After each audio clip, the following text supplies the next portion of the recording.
আসসালামু আলাইকুম। আজকে আমরা এসেছি হর্টিকালচার নাটোরে। এখানে অনেক প্রজাতির চারা পাওয়া যায়। এখানে যারা চারা পরিচর্যা করে তার সাথে একটু কথা বলি। কি কি চারা পাওয়া যায়? কি কি চারা পাওয়া যায় আপনাদের এখানে?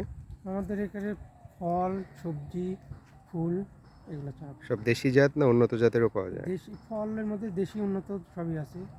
এখন এখানে শীতকালীন কি কি চারা পাওয়া যাচ্ছে? শীতকালে ফুলের চারা, শীতকালীন 14-15 রকমের ফুলের চারা আছে, আর সিজনাল 10-12 রকমের চারা আছে, মানে সারা বছরের জন্য ফুলের চারা। এখানে কি সরকারি রেটে চারা বিক্রি হ্যাঁ, করেন? সরকারি রেটে, সরকারের নির্ধারিত রেটে বিক্রি হয়। আচ্ছা, আপনাকে ধন্যবাদ। এগুলা কি বস্তায় কি দিয়েছেন এগুলা? আদা, বস্তায় আদা চাষ। বস্তায় আদা দিয়েছেন। আর এটা কি এটা? বাতাবি লেবু চারা। বাতাবি লেবু।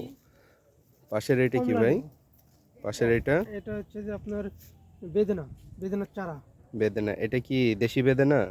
না, তাহলে? বিদেশের চারা এখানে আবার কলম কাটা হবে। ও, এই চারাগুলো কত করে বিক্রি করেন? এটা 45 টাকা কলম, 45 টাকা। আর চারা হলে 15 টাকা।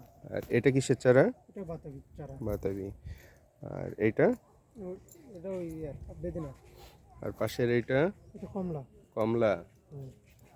আচ্ছা, আদা দেখতেছি খুব সুন্দর হয়েছে। এবারই প্রথম আপনাদের আদা? হুম, এবছরই প্রথম। কয়টা বস্তায় আদা দেওয়া আছে? এখানে আছে, আরো আছে, সব এখানে হিসাব করা নাই। আপনার আরো ওই অন্য সাইডে দেওয়া আছে আদায়। আর এগুলা কি? এগুলো? পাতাবাহার, এগুলো সব পাতাবাহার, সৌন্দর্যবর্ধক গাছ। সৌন্দর্যবর্ধক। আপনাদের এখানে এরিয়া কতটুকু? এখানে হচ্ছে যে 23 একর। 23 একর। ঠিক আছে, আপনাকে ধন্যবাদ।